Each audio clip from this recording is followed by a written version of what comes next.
All right, Chairman, we have the quorum, and I am just about ready to get started.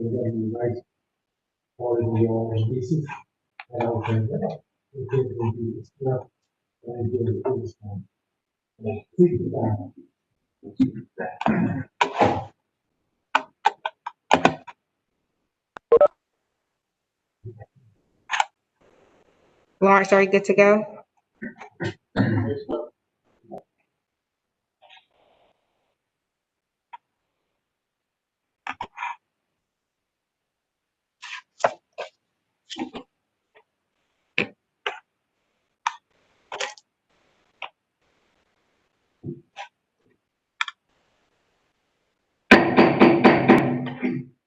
Good morning, ladies and gentlemen, and welcome to the October 8th, 2020 Planning and Work Session of the North Carolina State Board of Education. I'm Eric Davis, Chair of the Board, and I call this meeting to order. I'd like to welcome all board members and advisors, staff, online listeners, visitors, and Twitter followers. And I remind our audience and those listening that this body meets monthly with its official meeting typically scheduled for the first Thursday of the month. Due to COVID-19, the board's planning and work session and regular meeting were split over 3 days to provide time for the needed discussions. Today will conclude with our two remaining committees, Educator Standards and Practice and Business Operations. I remind our visitors and online listeners that you can follow the meeting online and see all of our materials by going to SBE meetings at stateboard.ncpublicschools.gov. Board members are reminded that it's our duty to avoid conflicts of interest and the appearance of conflicts of interest as we handle the work of this board. Does any member of the board know of any conflict of interest or any appearance of conflict with respect to any matters coming before us at this meeting? If so, please state them for the record. If during the course of the meeting you become aware of an actual or apparent conflict of interest, please bring the matter to the attention of the chair. It will then be your duty to abstain from participating in discussion on the matter and from voting on the matter. This time I call on my colleague, Mr. Keenan, to lead us in the Pledge of Allegiance. With honor, Mr. Chair. I pledge allegiance To the flag of the United States of America and to the republic which stands one nation under God, indivisible, with liberty and justice for all. Thank you, Mr. Keenan. During this time, we have a new student advisor joining us today, Mr. Bryce Womble. Bryce, we welcome you in your newly appointed advisor role, and we look forward to you offering the student perspectives to influence our decisions. Would you like to make a few remarks, Mr. Womble? I'd like to say I'm grateful to be on the State Board of Education. It's a great honor, and I look forward to helping make North Carolina education better and improve upon it. Thank you so much. The board is benefiting from your advice. And now Yes, we're going to Ford to introduce our keynote speaker for today to close out our planning and work session. Mr. Ford. Thank you, Mr. Chair. Board members, this is the final day of our 2:30 planning and work session, and I think it's not too forward of me to say that so an incredibly insightful experience, and that will continue on today as we are treated by hearing from our 2020 Wells Fargo, North Carolina Principal of the Year, none other than Ms. Keisha Clemens, principal of Shuford Elementary School in Newton Conover City School District. We have talked extensively about hearing from individuals who are closest to the work, who have the right perspective, and ultimately focusing our attention on translating all of our work into action, thus the theme, be it resolved to action. Ms. Clemens is, I think, the perfect anchor to this race, who is focused on equity and whole child practices in her school, and really exemplifies an individual who is committed to closing opportunity gaps, one of the primary goals of our strategic plan. So without further ado, I welcome Ms. Keisha Clemens.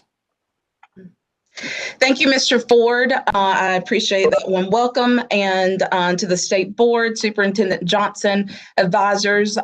Thank you for the opportunity to be here. The last 3 days have been absolutely wonderful. It's exciting to be a part of a group who understands and working and doing this work. So I just appreciate the time today. And I kind of titled my session today with Together We Can, Leadership and Partnerships to Meet Our Goals. And so when you think about those first 3 words, together we can, those are 3 powerful words that remind us that we are all linked together for one purpose, one vision for every student in North Carolina. We would be remiss not to acknowledge the power of one. It is true that one individual can do great things because ultimately change begins with us. It's our thoughts, it's our actions, our language that initiate that change. But we also know that the work that we do each and every day brings about challenges and barriers that hinder us from achieving that one vision. From the state level to the classroom, we are all working together to ensure that our students are provided a high quality education. And we must operate through a lens of equity so that we are meeting the needs of all of our students. So we have to remember that we are better together, and it takes all of us to do this work.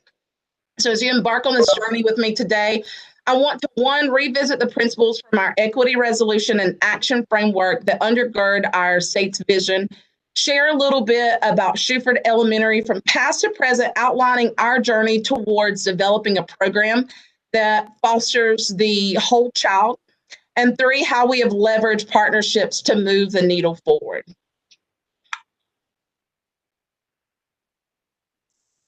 So what's that vision? What do we know about students? We believe in educating the whole child, believing that every child has an identity with unique strengths, talents, aspirations, and needs. We believe in our hearts and minds that we have to employ whole child and equitable practices to make sure that students are healthy and safe, that they are connected, that they have a personalized experience in school, and that they have the knowledge, skills, and dispositions to be academically and personally successful beyond high school. So each of these 4 components, healthy and safe, our goals are to ensure that every child is healthy and safe by making sure that they have equitable access to resources, meals, shelter, clothing, all the basic needs, that we have to employ practices to support students' social and emotional needs and make sure that those are met, providing adequate physical activity for students, teaching students how to make healthy choices, and making sure that they feel safe, knowing that the adults that serve them care about their safety and their well-being. They have to be connected. Students need to feel that they belong. Every student should be connected within their classroom, school, and beyond. Students should feel a part of something and part of a community and empowered to contribute as citizens in their own community. And then personalized learning. Students must be provided high quality personalized education where our instructional and classroom practices are equitable and inclusive, that learning must be rigorous and relevant to students, and students have to be empowered to take ownership of their own learning. And finally, our goal is to shape the lives of our students so that when they leave our classrooms, they are productive citizens equipped with the knowledge, skills, and dispositions to impact the world, and not to only live in this world, but to truly change it. And that's our goal and our vision. I want to share with you how my school, Shuford Elementary, is working towards this vision of equity and excellence.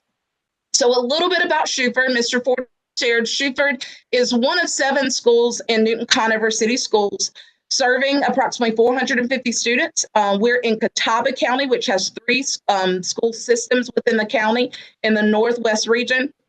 We've created a mission where we've set high expectations for our students and ourselves, where we think about what are those best classroom and instructional practices, and really providing students a personalized experience and opportunities to really ensure that all students, every student, is successful. And demographically, half of our students of color. And we have a theme this year that goes something like, when excellence is the tradition, greatness has no limits. And that's where we are today. But I do want to take you back to where we started in the past. Now, at Shuford, we transform our school into and working towards this equitable, inclusive learning organization to personalize the needs of our students. But these three images here kind of represent where we were in the past. The first one you see kind of the hamster on the wheel, and this represents our teachers and staff were working hard. They were working hard each and every day, but not really advancing to meet our students' needs. In the second image, you can kind of see there's like this one assessment, and this reminds us that fair is not always equal, and equal is not always equitable. And so we approached teaching and learning once with a one-size-fits-all approach when we created our schedules, as we designed instruction, or how even our students demonstrated their knowledge and skills. It was all from this one approach. Students had to adapt to what we were doing rather than vice versa. And you heard things maybe when students were not successful, things such as we were focused more on what we were teaching and not whether students were learning, that if students were not completing work or doing what we needed them to do, that we would assume that students didn't care or parents didn't care. And that's the kind of language that we shifted from. And in that last image, you see a broken glass, which represents this idea of a deficit mindset, where our conversations at our school were more focused about what students could not do rather than building upon their strengths and their talents. And in the past, we approached teaching and learning, these two images, through a more of a teacher-directed model where teachers were the keepers of knowledge, where they are the ones that were doing the heavy lifting, and students were primarily given lower level learning tasks like recall tasks.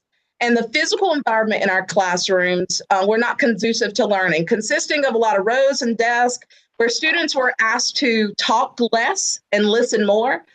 And this final image represents, unlike what we see today, our classrooms are becoming more and more diverse, and we have to be ready to meet the needs of our students. So now in the present. Now, our school has shifted our mindset because we've really focused on that why and setting a vision that represents equity and excellence, where we believe that learning is personal for students, that every child is gifted. Every child has greatness inside of themselves. And we really started to focus on creating meaningful relationships.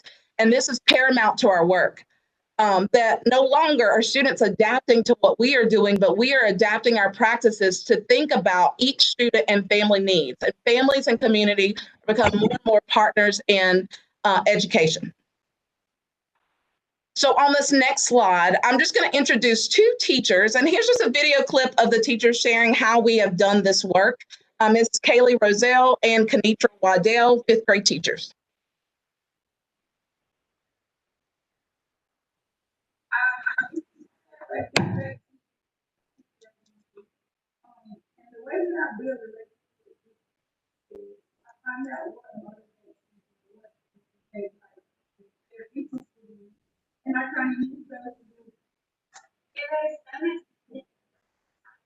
And I'm not sure if the video is going to cooperate with us today. It is very broken, Miss Deanna. Yes, we're turning it up, Ms. Clemens. I want to know the whole student, not just the learner that and also outside the student. Facebook and things of that nature, trying to raise and being able to having that type of relationships, that can trust them. And when a relationship goes deeper than just the classroom, not only do you feel safe, but now you will create deeper learning.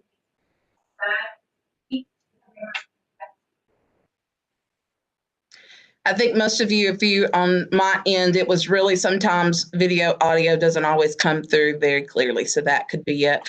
But those teachers were just sharing a little bit about how they build meaningful relationships and how that's a foundation of what we do, and just kind of reiterating a few things that I shared.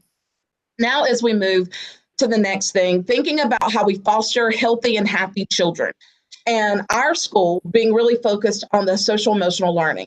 And, sometimes they're small strategies, sometimes they're bigger strategies, but things like checking in with students and ongoing communications, extra teacher support for students, using the use of strategies such as music or movement or breaks built into the day, teaching students the skills to communicate and to collaborate, and really leveraging partnerships with our mental health professionals, where they're providing intensive support for students and families that are in need. These strategies were particularly important as we have had to navigate remote learning too as well.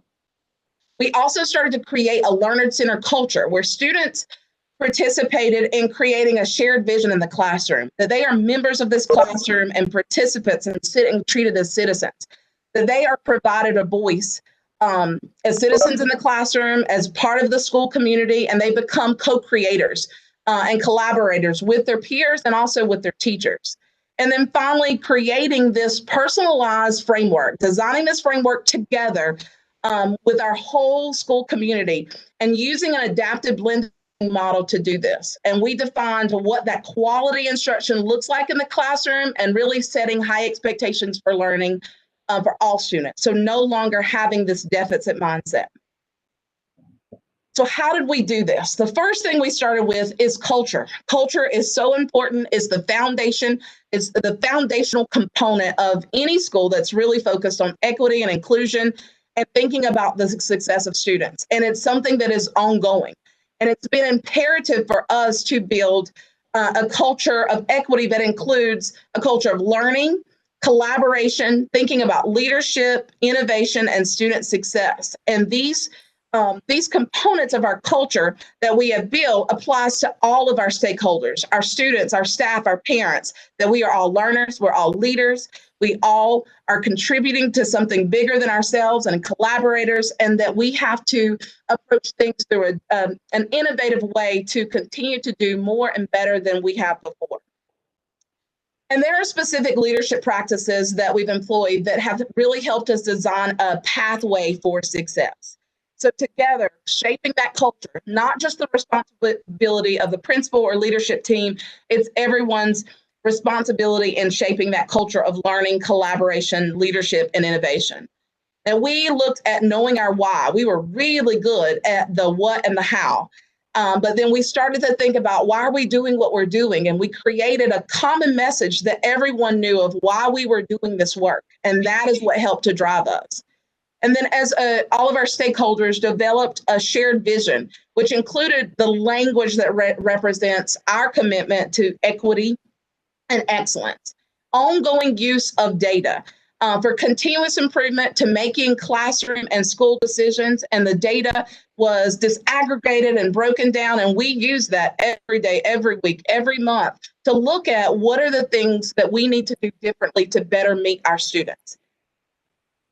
And then finally, empowering teachers, that shared leadership where, teachers and our staff are working across grade levels and teams and really providing, as leaders, providing that space and time for collaboration to look at best practice and revisiting what are the things that we know about our kids and what are the things that we need, making sure that every kid is succeeding every day. And in the next slide, there is another a clip. Miss Deanna, you can try it. If not, I'll kind of keep moving on or just kind of recap. We can maybe try this one, see if it's any better. Here at Shuford, we make sure that every child has a personalized learning experience through a range of a variety of ways. The first way that we use is to leverage plan everything from pre-assessment to post-assessment and as well as daily instruction. Another thing about the collaboration piece and working together. Because we've got so many ideas. I don't know that it's cooperating on my end. Miss Deanna, it's breaking up so much, we may just need to stop. It's playing clearly here. Oh,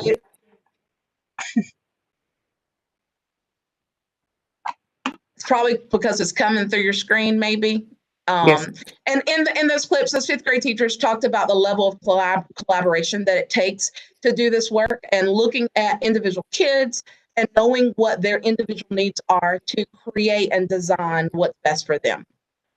So this is kind of what it looks like. So as I shared before, collaboration with teachers to really design this framework. And what you see in this framework, it represents best practices that we use for students to provide them access to the content, but also practices that truly equip teachers to design this high quality instruction. And we created this, our teachers created this in kind of a hyperdoc fashion, where if you on each of the components, not only does it tell you a little bit about it and some examples, but for teachers transitioning into our school, is very explicit of what we think high quality instruction, and sets the bar for all teachers in all classrooms to ensure that high quality instruction is happening. And so what does this mean for COVID-19? We had to really look back and revisit this. Some of the components that we had created, we were able to adapt in the remote learning, while other components of the framework, we had to kind of re-examine.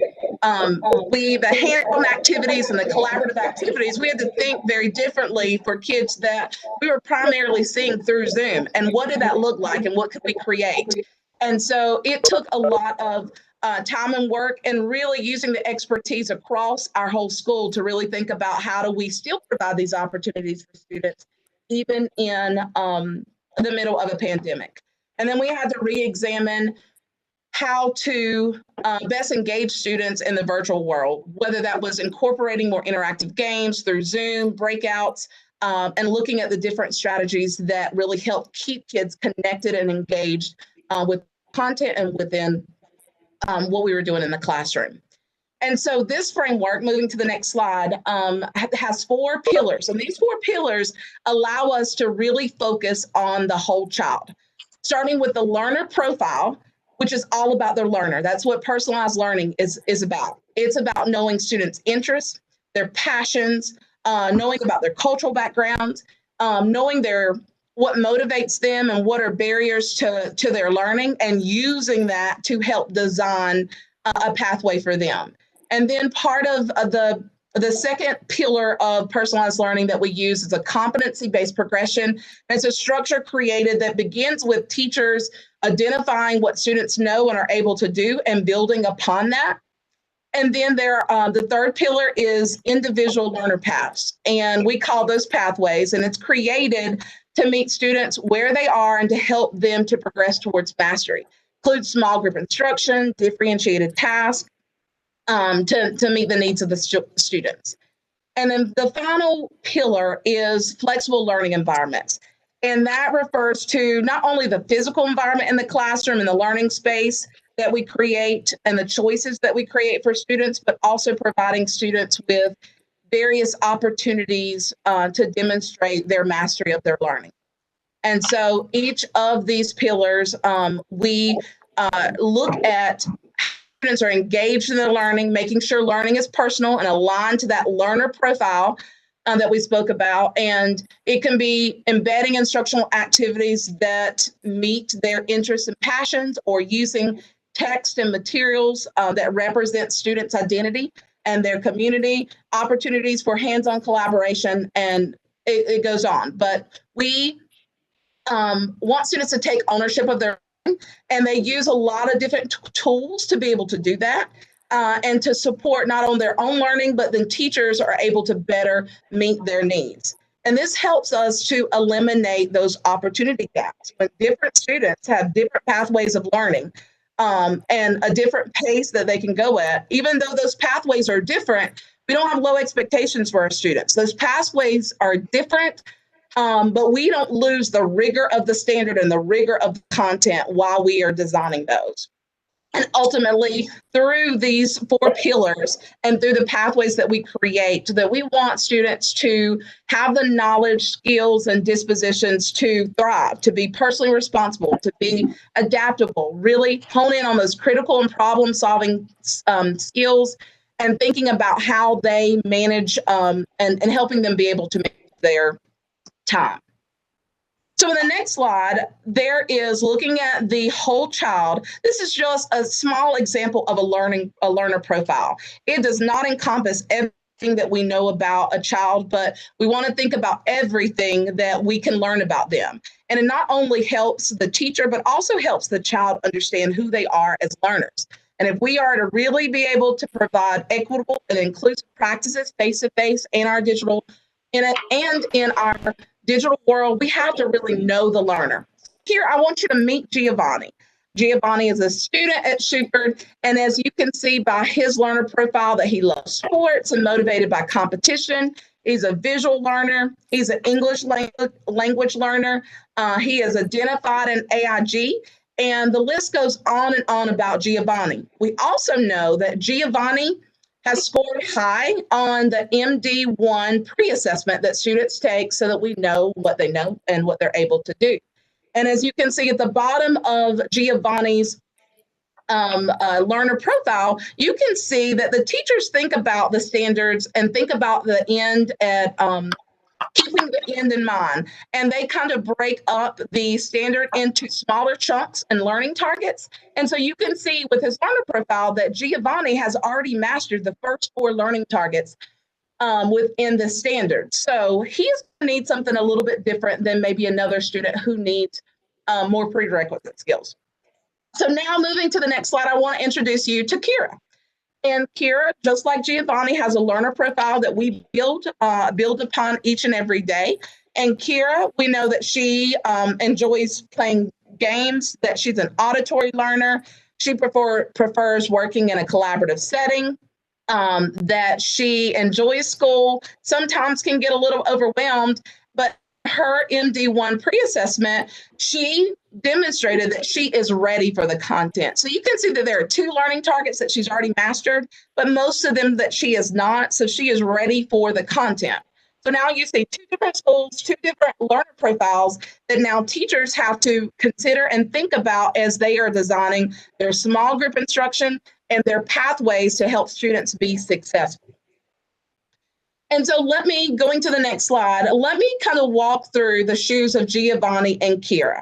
So both of these students are going to walk into Shuford, and they're going to be greeted by adults who address them by their name. They're going to both of these students are going to be seen and heard each and every day. And we teach them that they are unique and special, and everything we do is about their learning needs and about their social needs and their emotional needs and their physical needs. It's all about the learner. And they're going to walk into their classrooms with an expectation of learning and that they are part of a classroom community. And these 2 students are going to be invested because the learning environments promote student success and is conducive to their learning and their learning needs. And so both Kira and Giovanni, they're both going to be involved and engaged in face-to-face instruction, whether it's in a small group or one-on-one. And their teachers are going to refer back to that learner profile to know exactly how to personalize it, whether it's through the content or the delivery, pulling something that that motivates Kira or Giovanni into that small group or that one-on-one time with them. That they both are going to be engaged in online instruction, but what you see them doing are going to be very different. And the teachers are going to be able to see what they're doing through this online instruction and be able to adjust what they need to do instructionally in real time almost. And so what you will see in that online instruction, for one of the students, it may be more skills that are going to help bridge learning gaps, while for the other student, it may be more enrichment skills and helping to either accelerate or enrich what they already know. And then students are going to have a voice in their learning. They're going to have flexibility in the time and what they're choosing and how long it takes them to complete it. They're going to have choices in their learning spaces. They're going to have choices embedded throughout their student work where they can choose things that are aligned to what they need and what they're most interested in. And they're going to be provided different ways to demonstrate their learning. And so this competency-based progression is designed to support the whole child. I want to show you in the next slide, what our individual learning paths, which we call pathways, what this looks like. And remember, it's designed to create a different experience for our students. And like I said before, we begin with the end in mind. So our teachers break down the curriculum in small chunks for students, and it's divided. So as you look at this pathway, across the top, you will see that the standard, the content of what they're learning is broken down into small chunks. Sometimes it may be a short amount of time, sometimes it could be longer, but this standard for MD1 is split into 6 days. So for every day underneath the top, day 1, 2, and on, you will see the learning target, the one focus of the day. Now, each of these students are placed on an A path, B path, or C path. And so our A path are for students who are not quite ready for the content, that they need some heavy duty kind of prerequisite skills to get them ready for the content. And it's kind of a fast track to mastery of the standard so that we are closing those gaps. Then we have path B, who students are ready for the content. And then path C are students who need to be accelerated or enriched. So every student is getting what they need. So if you look along the left hand, the first column, you will see VIP, and that VIP stands for very important practice. And those are tasks that students are given that are directly aligned to that standard and that learning target. Then at the bottom, you will see a PACE A, B, and C. And our PACE stands for Personalized Activities Centered for Everyone. And these activities really help to bridge those gaps. So if students have gaps in their learning, it's specifically to those skills to help them bridge those gaps. And again, A, B, and C. So each student is placed on one of these 3 paths, so they have a different experience. And within their one path, there will be choices embedded. And all students participate in what we call WIN, and it stands for What I Need.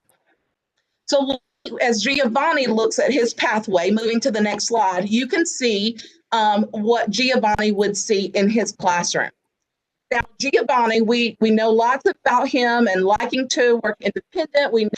He has mastered a lot for the standard. And so you will see that he's starting on day 1 on pathway C. Actually, day 1, 2, 3, and 4. He's on pathway C because we know based on his pre-assessments, as well as observations in the classroom and the student work each and every day, that he is on this path and needs to be enriched. But we also know that Giovanni did not master all of those learning targets. So you can see that on day 5, I believe, he is on path C. So a student, even if they begin on one path, it's going to change based on how the students are performing, depending on what they need during that time. And so you can see that students move from one path to the next, and it's all based on that learner profile and what the students are needing at that moment. Now I'll show you Kira's, and you can see that Kira's looks very different. You know, Kira also starts at pathway C, but you can see a little bit more movement for Kira between pathway C and B. And again, all of this is still based on what students need. So their pathway, even though it looks the same, they're going to get a different experience because it's based on what they need. And then, as I shared before, in the middle of this pathway, we have what's called a WIN. And on the next slide, I'll show you what that WIN is like. Every student participates and engages in work in their WIN.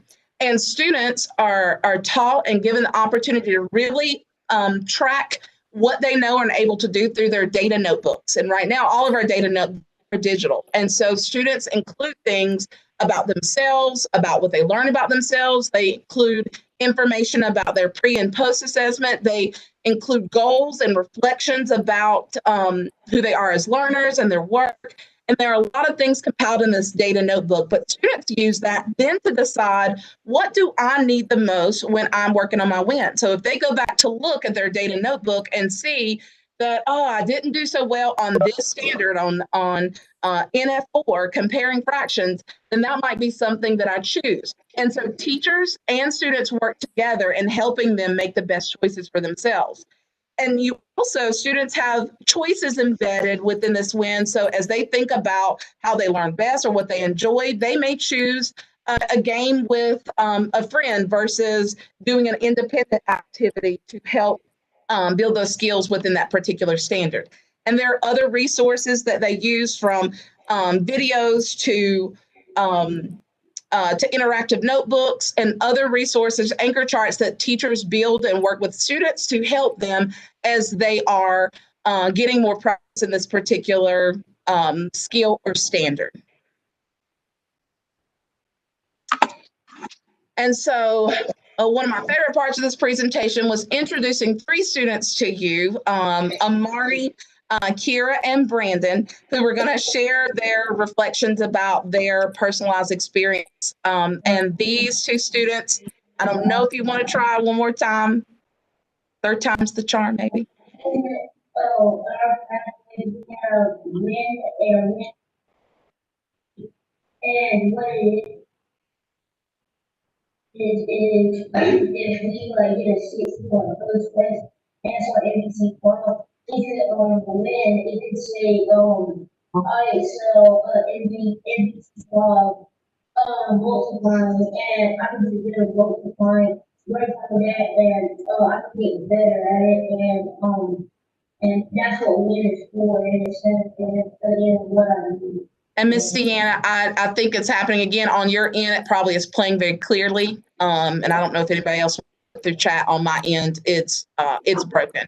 But all of these links are embedded in the presentation, and I encourage you to listen to our students, talk about their experience and about how the personalized learning and how we build these things for the child is makes a more personalized and enjoyable experience for our students. So as we move on, and now to our data, our academic data alone does not measure the growth of the whole child. We know that. This is just one data source, but I did want to share just a little bit of data. Our previous data demonstrates the academic growth of our students. And here is just one snapshot of its EVOS data of our 5th grade math most recent EVOS that we have received scores. And if you're not familiar with looking at EVOS, this is a diagnostic report. If you look at this, you will see that all kids are divided into 5 achievement groups from the lowest to the highest. And the blue bars represents the most current data. The yellow bars is the past 3 years. And then you see the green line in the middle that's at 0. That represents in North Carolina 1 year's growth for our students. And that's kind of the expectation we have set in North Carolina for students to at least make 1 year's growth.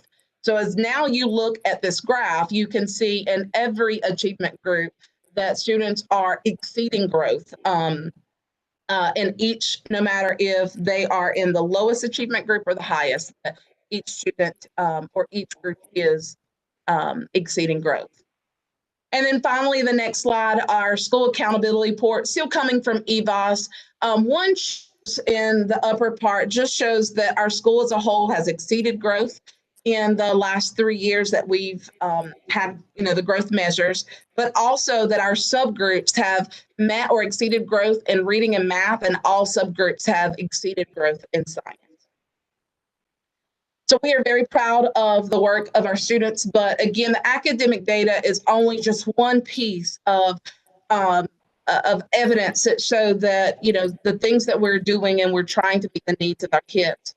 But the work that we do does not happen in isolation. It takes all of us to support the whole child. And so we have collaborative partnerships, starting with our families and our parent organizations that support our vision of inclusion and equity, our parents helping parents, building a network, funding funds for resources, participation and focus groups, and ongoing feedback that they provide for us, and really engaging and having community building events.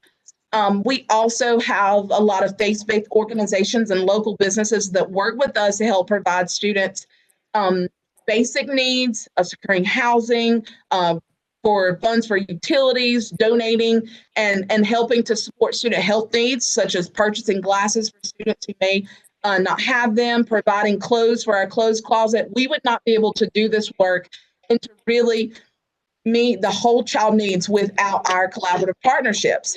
They supplement school supplies, support our backpack program, which provides for students on the weekends, and they provide the volunteers to help to pack these bags. And, our parent organizations really ensure that every student gets to participate in extracurricular activities, field trips, and anything that we want to create so that every student have opportunities and are a part of. And then finally, we have a partnership with Contegra Health, and they provide an in-house mental health professional and mental health services for our students and families, but also support for teachers and embedding strategies and practices within the classroom to help support students as well. And then finally, one of our major partnerships is K64, and it's an initiative in Catawba County that's all about connecting education, business, and government all together. It's managed by the community college, Catawba Valley Community College, and they work in collaboration with many entities, including all school systems. And this initiative has many priorities, but one of them is one-to-world technology, and they've been able to fund one-to-one fund devices for 6th grade through 12th grade that has now led our elementary schools to also become one-to-one. They have had a focus on social emotional learning and supporting that through looking and assessing different curriculum and assessments to help us identify students who may need more, really supporting the character development of students K through 12. They've also made a commitment to support educators to equip them with the tech skills to enhance student learning, supporting our partnership with Modern Teacher for digital convergence. And they do more than just fun. They really come out to our schools. They've done school visits to see what this looks like in action, to see what students are doing and the impact of their work on our students. And next, this graph represents our teaching force and how it has changed over the last 4 years. As you can see from 2017 through currently, that we've been able to diversify our workforce. You know, we know that there is an increase in students of color in our classrooms with diverse needs. And we know that approximately 80% of our educators are white female.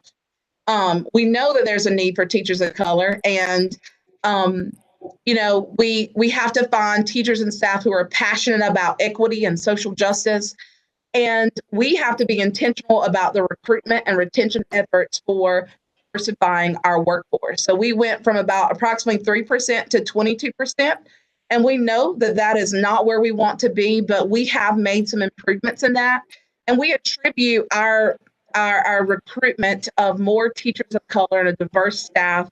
They're really sharing our story about equity and having that embedded in our vision, and having educators know what we're about and about meeting the needs of our students. And we also embed in our interview process questions that really help us to know the candidates or teachers' beliefs about equity and social justice, because that is part of what we do in our vision for our school. This continues to be an area of need, and we know that we have to be more intentional in attracting teachers of color, and we know that our teacher prep programs, you know, need that support too as well. But we are committed to recruiting and retaining a diverse staff in our school. So now what? To the future. We know that we have done a lot of great things for our students at Shuford, that we are working to eliminate opportunity gaps, and there is so much work left to do.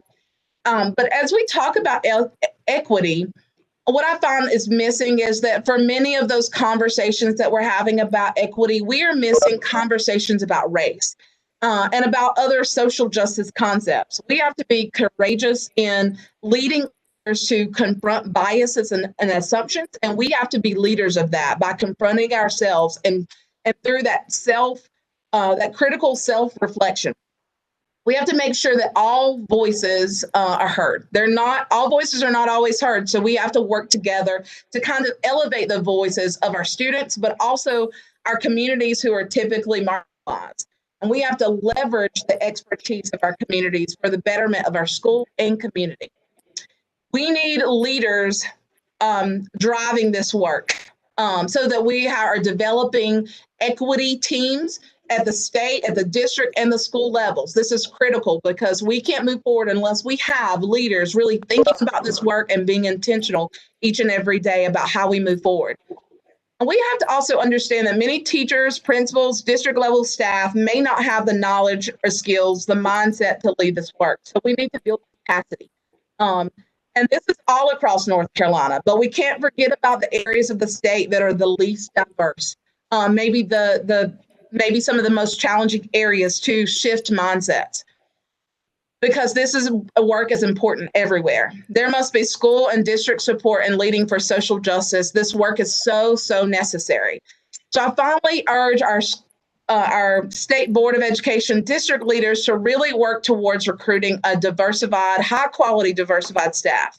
As you have heard many students and administrators throughout the work session, students must see and have access to teachers and leaders who look like them, who they can relate to, who can possibly bring a different perspective to the discussions on how we are more equitable and inclusive for all of our students. So to conclude, I revisit this theme, Together We Can. The journey continues and we cannot do it alone. The work that the State Board of Ed and many organizations have begun will set the stage for district and school leaders to do this work. Equity and excellence is an expectation that we set for all educators and leaders across the state. And in this graphic, you can visually see the connections between our state board, policymakers, superintendents, principals, teachers, community organizations, and families all working together to benefit every student every day. And the time is now. As we continue to navigate COVID-19, face the unknowns of life after COVID, and as we continue to dismantle systems of oppression, we have to remember that together we can. So thank you. At this time, I will open it up for any questions that you may have.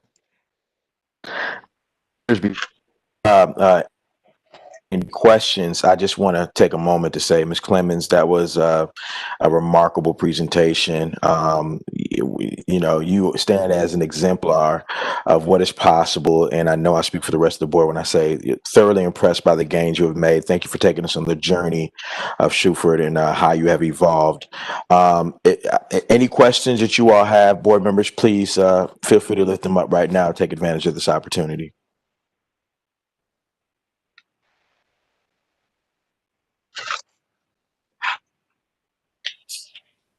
Ms. Clemens, I have a question for you. So often we see districts that are going through school transformation that move highly effective principals around from school to school, trying to match up the skill set of the principal with the needs of the particular school.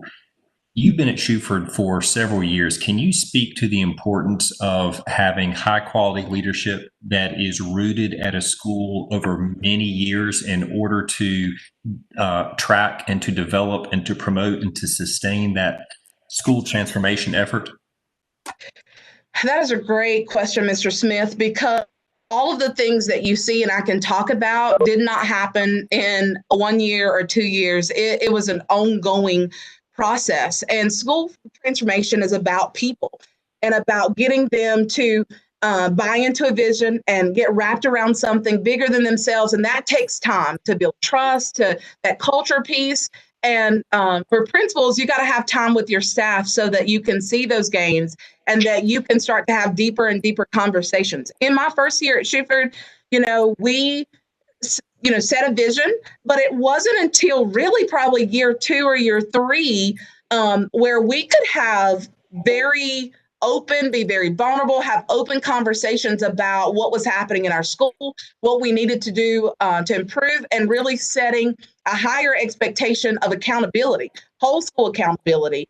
And that happens over time. So as I know that districts probably struggle when they move principals because you do want to have high quality leadership in the places that need it most. And that's important because I've been at a couple different schools and I understand that more than anything, but just remembering that this work is an ongoing, and we're not there by any means, but it does take time to build relationships, build this culture, create what we think is best for our kids. And it is constantly evolving each and every day, every year.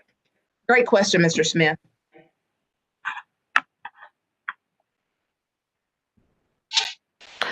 Are there any other questions from Ms. Clemens before we proceed?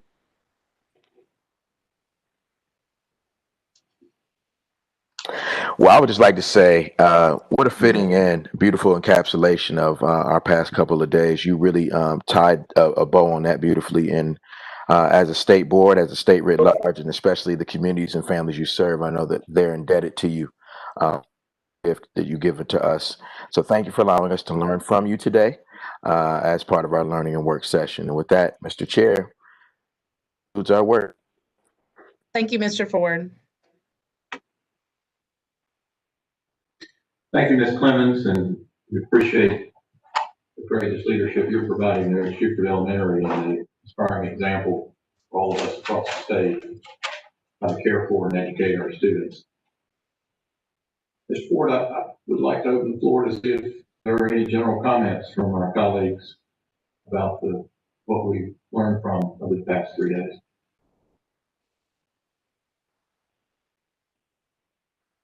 Absolutely. Board members, any reflections, any thoughts, questions? Here our end of our fall planning and work session.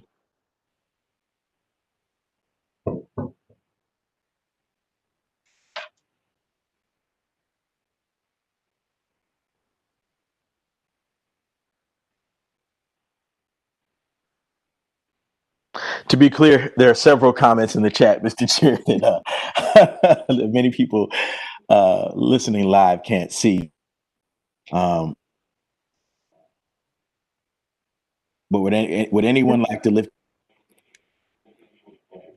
Mr. Ford, this is Ms. Kamnitz.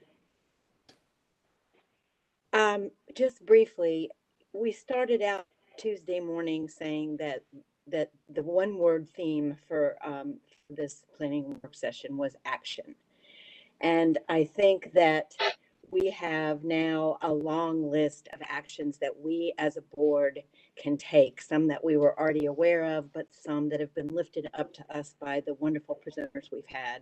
So our path, I think, is clear. And you know, when a month ago, when we passed the equity resolution and the action framework, I thought to myself, you know, now the real work starts. And I think that that is true. Now our real work starts, and we have a roadmap for that work and inspiration. So thank you for all of our presenters these last 3 days. Wonderfully said, Ms. Camus, and thank you for offering that up. Any other board members who would like to say anything? Mr. Ford. Mr. Bristow Smith. I just think it's very powerful that, you know, in the phrase "be it resolved," we also have laced in there the sense of optimism that together we can. And I wanted to express on behalf of the advisors just how committed we are to helping lead and shape this so important work.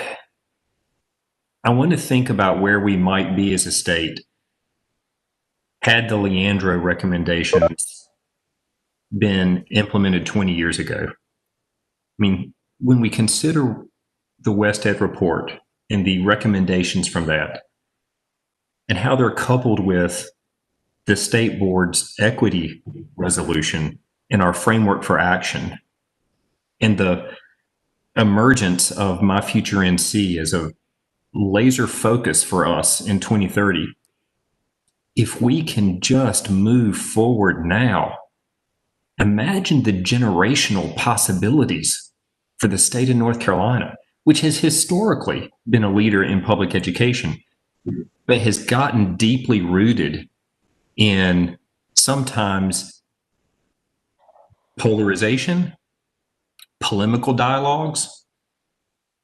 Sometimes it feels like we're taking baby steps when we should be taking great leaps forward. And it's not lost on me that displayed on our screen right now is the final slide from Ms. Clemens' presentation. And that right in the middle of all of that is students.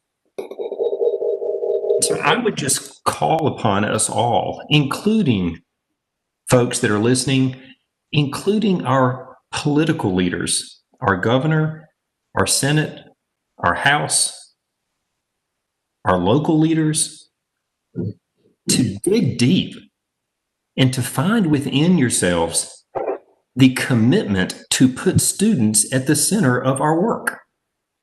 Because it's not only that together we can, but it won't happen if we don't do it together.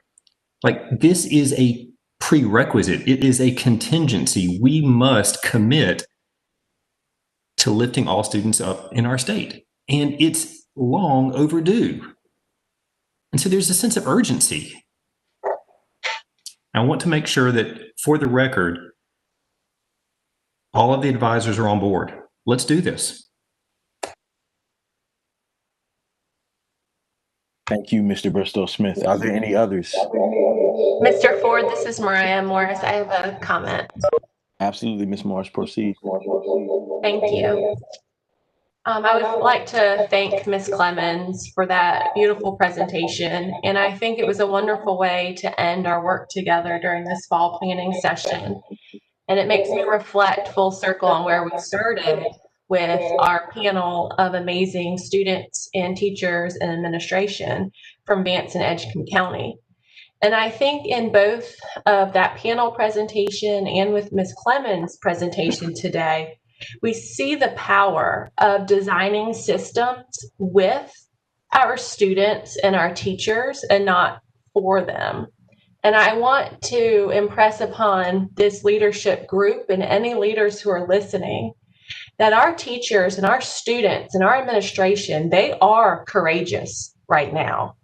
They are going into our schools and leading on a daily basis during COVID education.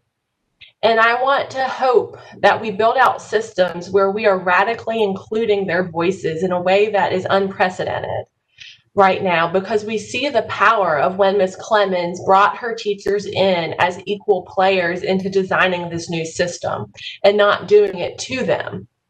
And I think we can use that as a model for how we take this moment in time to design out new systems with the people for which we are designing for.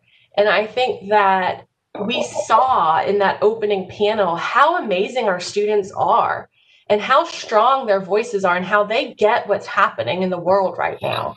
So let's make an effort to include them and include our teachers in these processes. Thank you. Excellent points. Thank you, Ms. Morris, for that. Mr. Ford? Yes, indeed. Is this Dr. Jackson? Alan Duncan. Oh, not even close. I apologize, Mr. Duncan. That's all right. Great day for me to call Dr. Jackson. Believe me. I just went up in the world in a hurry. One of the things that I think Dr. Clemens' presentation brought together is the level that the traditional partners in education, which would be on this, looking at this last slide, district administration, families, teachers, village level administrators, and the State Board of Education, how to bring a vision to implementation requires a great deal of coordination and effort by those parts. And even then, for the kind of success that's being experienced, you still have to bring in partners like local businesses, community, and K-64, which seems to be a pretty remarkable commitment, part of the community college, to be of assistance to schools and others across the county. And I think that tells us that not all schools have been as successful as Dr. Clemens has been in bringing in all these parts. And particularly the non-traditional parts in many schools don't exist at all. In some respects, the family's part has lessened a little bit in some schools in terms of what we think of as traditional PTA involvement, and that's evolving, family support, and we need to evolve with it. So I think there are a lot of lessons here in terms of what needs to happen in the work that we do and the work that the traditional administrative aspects do, which include empowering the principals and teachers to move forward their goals on behalf of students. But also, how do we bring a sense of urgency spoken about by Jericho Smith, to our communities, to our technology groups, our local businesses, that we need more than a sign on the high school football field, which is great, supportive, but we need, in fact, real live involvement for our children who should be at the center of that chart. So thank you for bringing this forward in 3 days in a very effective way. Thank you to all our speakers who did that. Our pleasure and well. Mr. Ford. Yes, I'm going to ask to whom I'm speaking to this time. This is David Stigall. I hope you're well. I'm doing well, Mr. Stigall. Please proceed. Yes, it was great to see the presentation. And the last 3 days have just reminded us that this work is, although challenging, is not unsurmountable. And I just want to take back to some of the points that Ms. Clemens made and that many of us have seen be successful in the past. The schools that are engaging students in the learning, and I think Mariah, I think it was just a moment ago, brought it up. We're not doing school to students. We're helping students be a part of the why and understanding why where the relevance is. And I think Ms. Clemens has outlined that very well. Her students understand their strengths, their attributes, their skills, and where they fit in their long-term plan. And I will tell you, Newton Conover, one of the things they've done and other places have done, they're intentional about outlining to students, helping them understand, again, what their skills and attributes are and what they want to do long-term with their life and how the work that they're doing leads to that. This is a means to an end, seeing relevance in what the work is.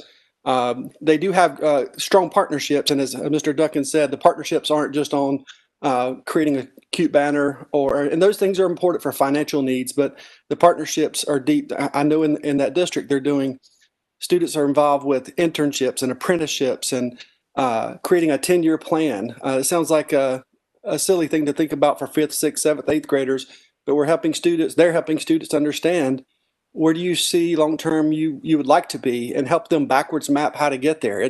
You don't accidentally become an attorney. You don't accidentally become an amazing history teacher in Charlotte Meck. You don't accidentally become a physician, whatever it may be.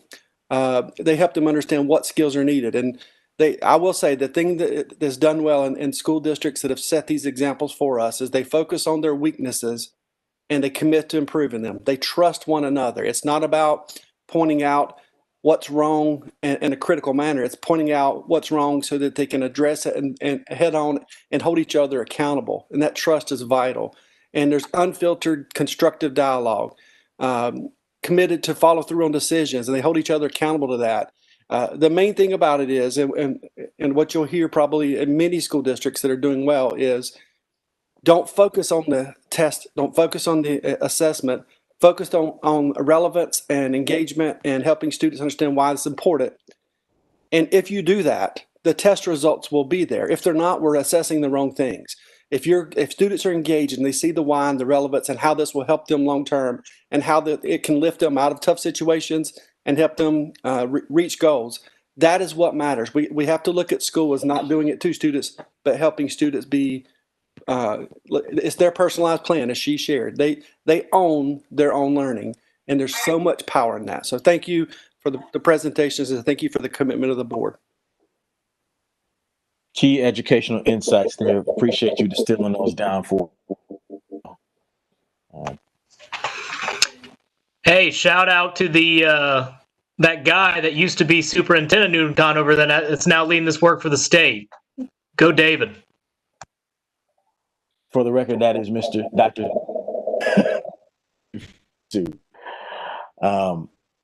So, Mr. Chair, before I hand it back over to you, and if there are no other comments, and if there are, please interrupt me. Mr. Ford? Just want to say, yes, please do. Yep, proceed. I'm so sorry to interrupt, but this is Ms. Stover, and I just want to do one last thing real quick. Thank you. Yes, ma'am. So over the past 3 days, we have definitely seen, and this has been reinforced by Ms. Clemens and by the comments by Dr. Segal and Mariah, but our schools are really here for the students. The students aren't here for the schools. So when we make that learning student-centered, when we make students the center of our priorities, when we make students our why, then we're able to see really fantastic things happen in our public schools. And I think Keisha has definitely demonstrated how that can work in a school, and how when you're intentional, we can make magic happen. And so I think that this is really enlightening, and also gives us opportunities to be able to push some of these ideas out statewide, so that all of our students in North Carolina are able to benefit from some of the best practices and some of the different programs and systems that have been developed in schools that have been really successful. And like Mr. Bristow Smith said, the advisors are behind this 100%.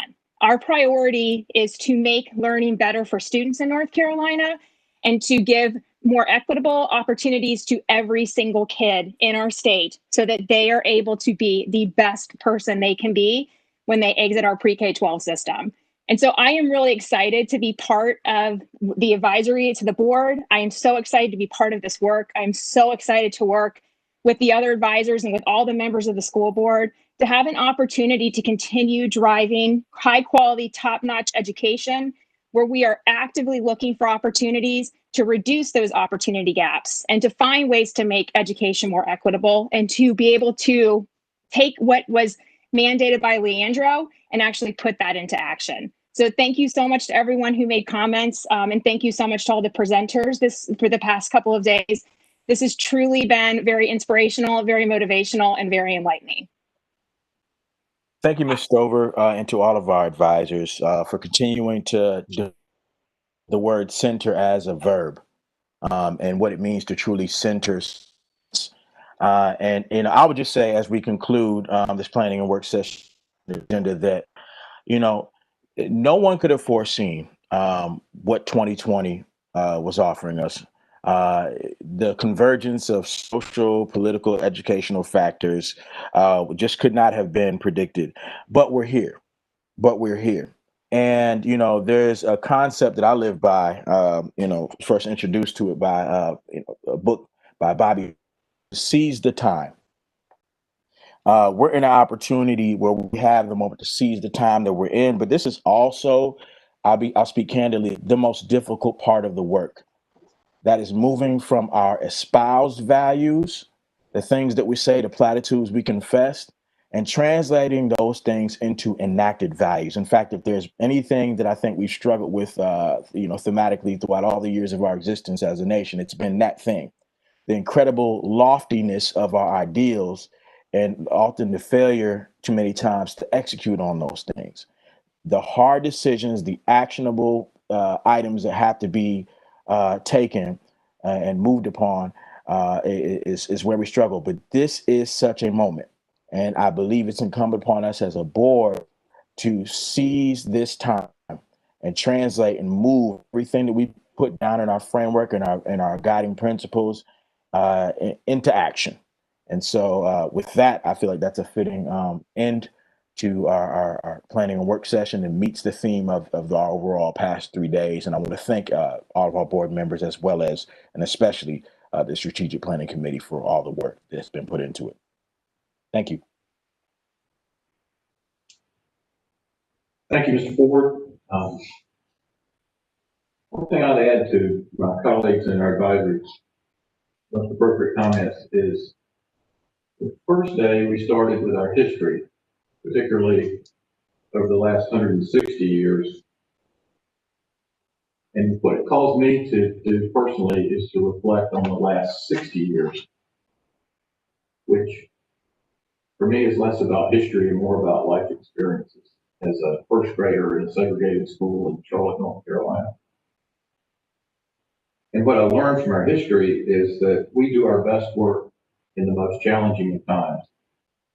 When tragedy or pandemic or challenge occurs, that's when we rise to the occasion.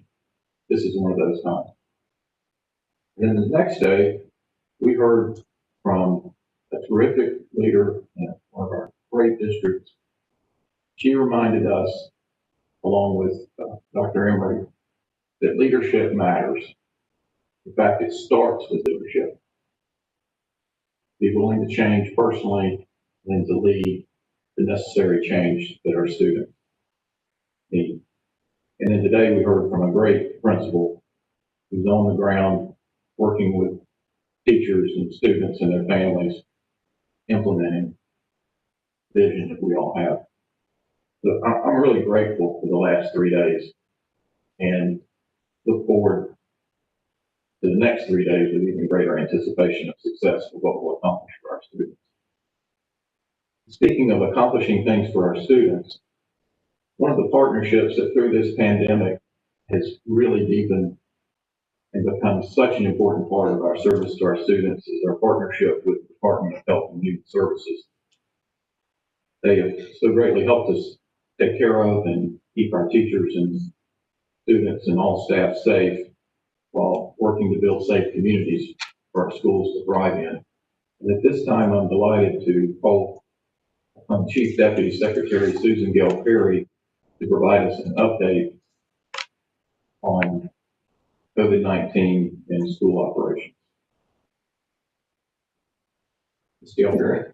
Thank you, Chairman Davis, and good morning, everyone. It's wonderful to be with you. I had the opportunity to listen in on just a little bit of your conversation, and I'm so appreciative, as always, of the passion, of the commitment that I'm hearing to students and to teachers and to equity, particularly in this very challenging time. And I'm grateful to have the partnership with you all and looking forward to sharing some updates with you today that I think are relevant to the conversations about equity, as we know that COVID has been inequitably impacting people of color and certain historically marginalized populations. So we're gonna take a look at the data on children.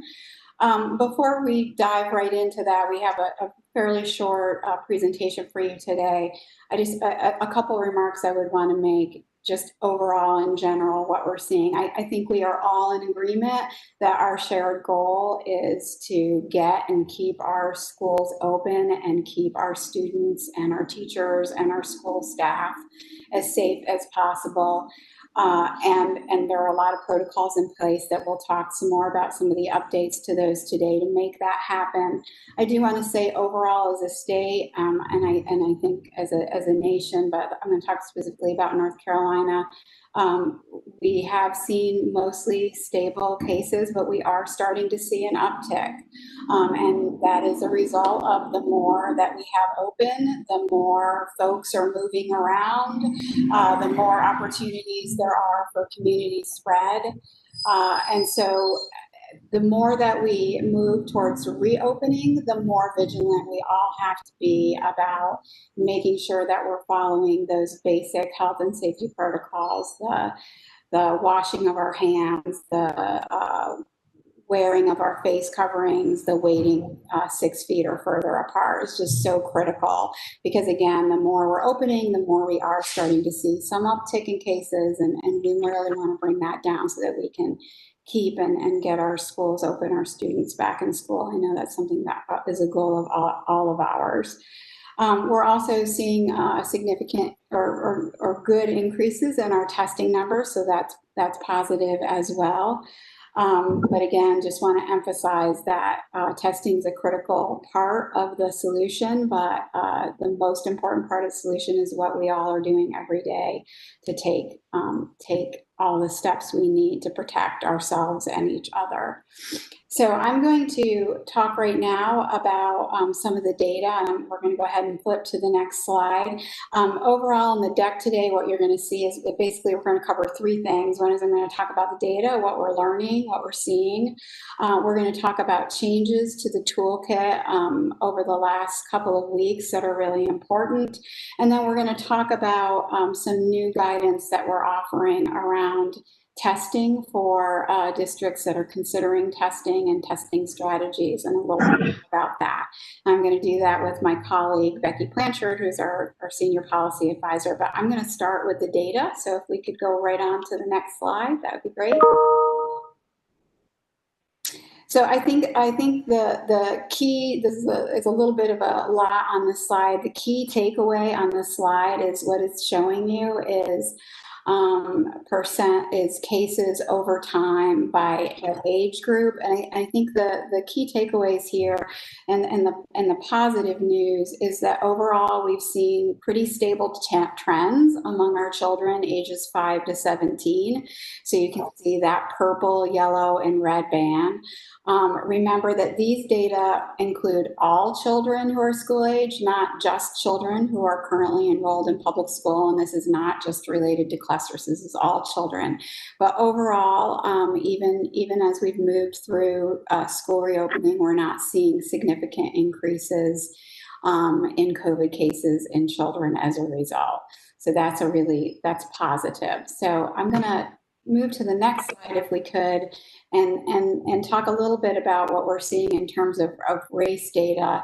I know this is a particular interest to the board and really want to share that. So I'm going to start with what we could say was the good news here, which is that when we look at COVID-19 cases for children 0 to 17 by race relative to the NC population, the case rates are relatively equal. So we're not seeing significant disproportionality by race, and that is a positive thing because we know COVID-19 has definitely disproportionately impacted people of color who are adults, deaths, and other issues. So we are glad to see that in terms of race in children, we're not seeing significant disparities at this time. But again, remember, all of this data is early data, particularly in light of school reopening. But however, if we could move to the next slide, I do want to talk a little bit about ethnicity, because here we are still seeing a significant amount of disproportionality within our Hispanic and non-Hispanic children 0 to 17. So you can see that the population there on the right, that what we're seeing is it's nearly 2 times the rate. So obviously this is not good news, and this is something that we need to take continued shared action on to really reduce this disproportionality that we're seeing in the high rate of Hispanic cases among children and also, frankly, among adults. The Department of Health and Human Services is doing a lot of work in that space that we'd be happy to come back and talk to you more about. But I want to flag this for you all's awareness as we think about taking care of our children and families in schools. So if we could move to the next slide, please. Want to talk a little bit about clusters. Know that there's a lot of interest in clusters, and I do want to remind everyone that clusters are not cases, that clusters are 5 or more cases that with a known association. This is really important to track because it helps us get at the source of where someone may have gotten COVID-19. It's not the only way of looking at it, but it's an important way of looking at it. And what we know now is that we've had a total of 24 K-12 clusters that are active and complete. And what we are seeing, and I do want to raise this with folks, is that a disproportionate number of these clusters have been in some of our private schools. And what that is telling us is the importance of the mitigation strategies that are in the Strong NC's public health toolkit and adhering to those. Because again, it's the mitigation strategies that are not going to eliminate risk, that are going to be able to do the most to mitigate risk to the fullest extent possible. And, associated with those clusters, 171 total cluster associated cases, 0 K-12 cluster linked deaths. And I do want to be specific about that because I do know that we tragically did lose a Stanley County teacher, but I'm talking here specifically about cluster related deaths. And we have 126 cases associated with currently active clusters. So we close out clusters, but we still have 126 cases associated with active clusters. You can see there are 15 currently active clusters, and 88 are among students and 44 among staff. This is a little bit different than the trend that we had brought to you earlier, where we were seeing more among staff. But I do want to note that more than 55% of the student cases are actually linked to 2 active clusters. And so if we could move to the next slide quickly, just a reminder that we do post all clusters on our publicly facing dashboard among schools and among childcare programs. And as you can see there, there are a few schools in which we've seen, again, a significant number of cases. And this again speaks to the importance of the real importance of the mitigation strategies, both within the school setting and outside of the school setting, to reduce that spread. And we are doing some additional work at DHHS with and our local health departments with these schools, just so you're aware. So if we could move to the next slide, please. Just a little bit of additional information here on additional K-12 school data that we do plan on making available. So I've shared some race data with you here today. We will be adding that to our public-facing dashboard, along with a breakdown by child age. So beyond just 0 to 17, we'll have breakdowns within the child age range. Will be helpful information for you. We're also doing a couple other smaller updates that will allow our public-facing dashboard to align with the CDC consideration metrics for school reopening, so that provides local decision makers with all of the data they would need to look at. But I do want to note here that while the CDC did put out considerations for school reopening metrics, a lot of the indicators, among the 3 core indicators, are the mitigation strategies that the school has the capacity to implement. That is just critical, and it really aligns with our approach here in North Carolina. And I also just want to note that we have updated our tracking system to now include questions about in-person school attendance during the exposure period, because we do know that there are districts in Plan B, so we want to make sure that we're capturing as much information as possible. So if we could move to the next slide, I'm going to now turn it over to my colleague, Becky Plancher, to talk about some of the updates in this Strong Schools NC Public Health Toolkit. You know, we've had a little practice with each other, and we've learned a lot, and we have made some significant updates, particularly around some of the protocols, and Becky's going to talk more about that. So Becky, I'm going to turn it over to you. Thank you so much, Chief Deputy. I hope everyone can hear me all right, and I'll look in the chat box to see if that's not true. Good morning, everyone. As the Chief Deputy Secretary mentioned, we are making some significant updates to the Strong Schools NC guidance documents today, both included in the Public Health Toolkit itself, but most notably in our reference guide to suspected, presumptive, or confirmed COVID-19 cases. As Susan mentioned, we have learned a lot. And as we have built such a strong partnership between DHHS and our education partners, we are learning what aspects of the guidance have been unclear, especially as more districts are moving into Plan B, and some even this week moving into Plan A for their elementary schools.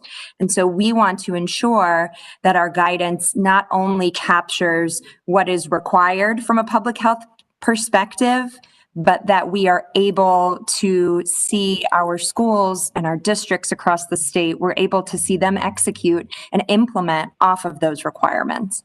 So I'm starting by highlighting the reference guide. As that goes live later today, we look forward to hearing more of how it is able to be used in the field to respond to positive screenings in real time. backwards planning from that, there are other updates in our public health guidance that, again, either are going live today or we are highlighting here a key update that was made just a couple weeks ago.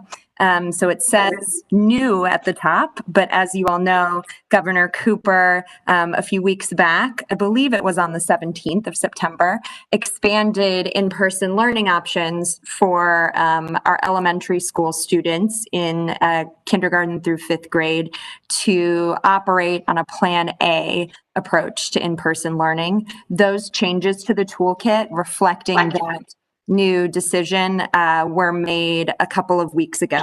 We wanted to highlight that here.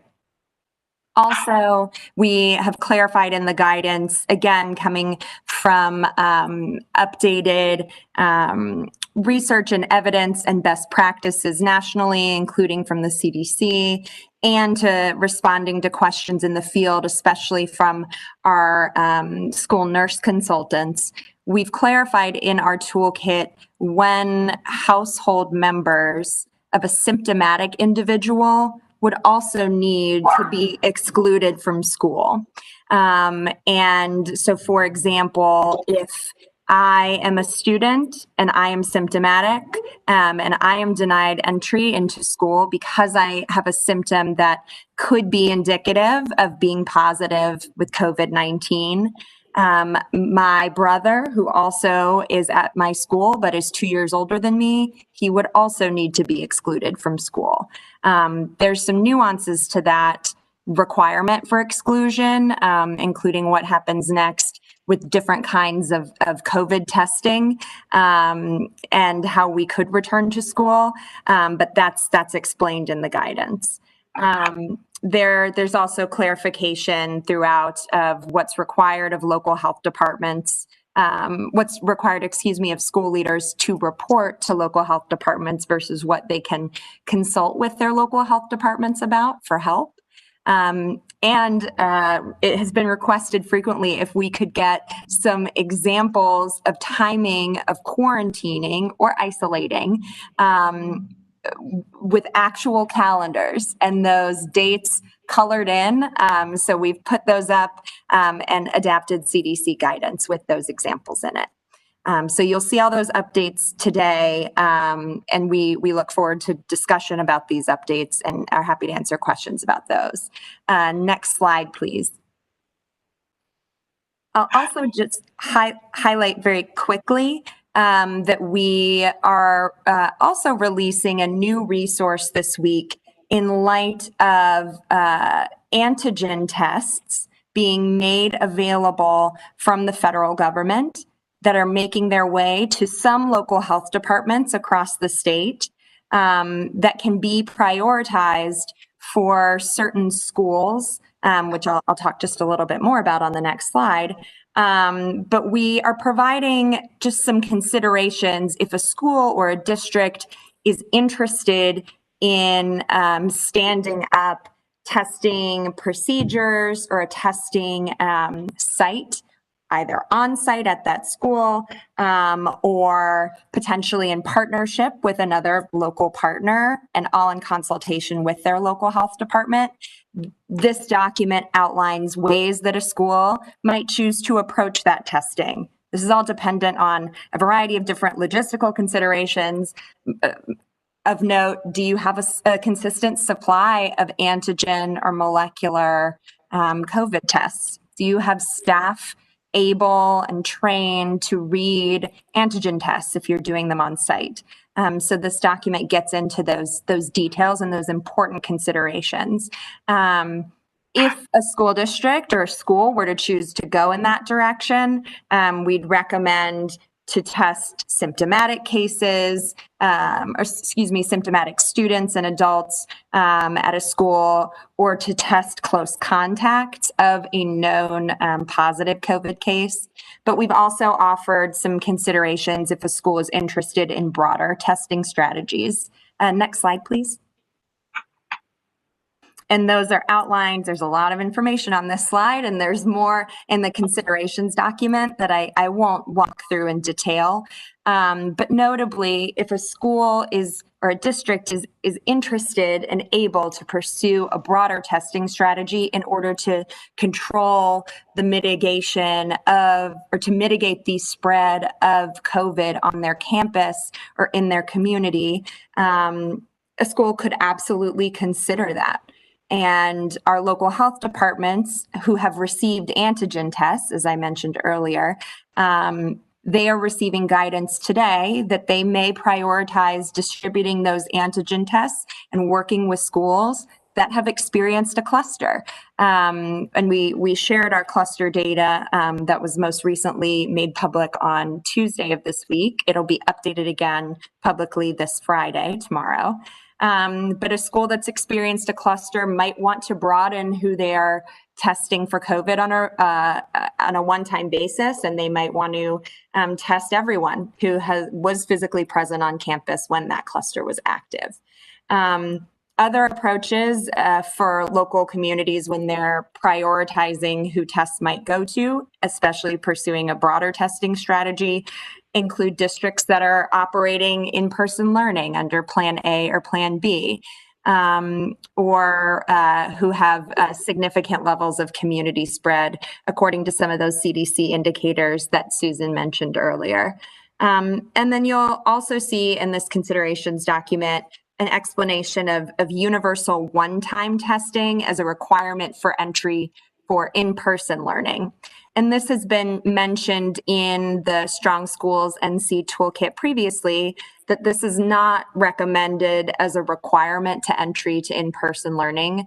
It's neither recommended by the CDC nor by NCDHHS, because we would not want to create barriers to learning, nor would we, recommend all of the logistical considerations that go into that. And then there's not a lot of clarity about the efficacy of that effort really controlling the spread of the virus. There's more information, though, on if a school were to consider that, how to approach it. But you'll find much more information on K-12 testing released today. Next slide. And all of this to say, to close this out, and I'll hand it back over to Susan, all of these testing considerations are helpful for districts to control the spread of COVID-19, but we know that the most important thing that we can all do, that we know our school leaders have been doing for months, is modeling how we practice the 3 W's. We wear our cloth face coverings, we wait 6 feet apart, and we wash our hands either with soap and water or with hand sanitizer. And we know that our school leaders are putting this into practice. We have shared great videos. Thank you so much to our schools that have provided us with footage that we can share of these 3 W's in action. But that work carries outside the walls of every school, and that can help change what's happening at home and in our communities. So thank you for the work that you do on the board, and thank you for everyone in the field for practicing the 3 W's. I'm going to hand it back over to the Principal Deputy Secretary. Thank you. Thanks, Becky and Chairman Davis. That's it from us. I know we had a lot of information, so happy to stay on and answer any questions that folks might have. Thank you both so much. To my colleagues, I'll remind you that we formally approved the first version of this toolkit, and so we'll be asked today to consider approving these revisions. With that in mind, I'll open the floor for questions. Vice Chair Duncan. Thank you, and thank you for the report, and thank you for all the efforts you've made on behalf of our state, and certainly what a great partner you've been with us. There's a question that our colleagues in the teaching profession are asking us with increasing frequency, and I thought it would be helpful if we gave you a chance to provide us with some information on that. It's been reported that in New York, they're looking at 1% positive rates as an idea of where they would be with respect to schools, and if it reaches 3%, that they would be closing down schools. But we have been, as you noted, more around 5%, with some concern about we might have some uptick in that percentage upcoming. Are there any metrics that we have proposed that would be helpful, knowing that not every school district in the county that has the same rate as the state rate, some have less, some have greater? Can you give us some thoughts, because we're being asked with greater frequency, both with this by district and certainly by teachers in the profession who have concerns about what we should be looking at in terms of metrics, and what are the numbers we should be focused on?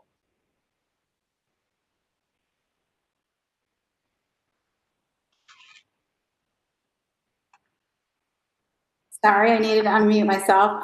Thank you for that question, and I really appreciate it. I think what is really important here is that folks not focus on any one number. And if you've watched any of Secretary Cohen's briefing, you know that we look at a number of indicators in relationship to each other when we think about how the state is faring overall, and what careful steps we can take towards reentry. And I think that is very much the same for schools, that it is a combination of looking at your overall community spread, your percent positive, your cases. But again, I just want to reiterate how much the CDC and DHHS is emphasizing the importance of adhering to the mitigation strategies.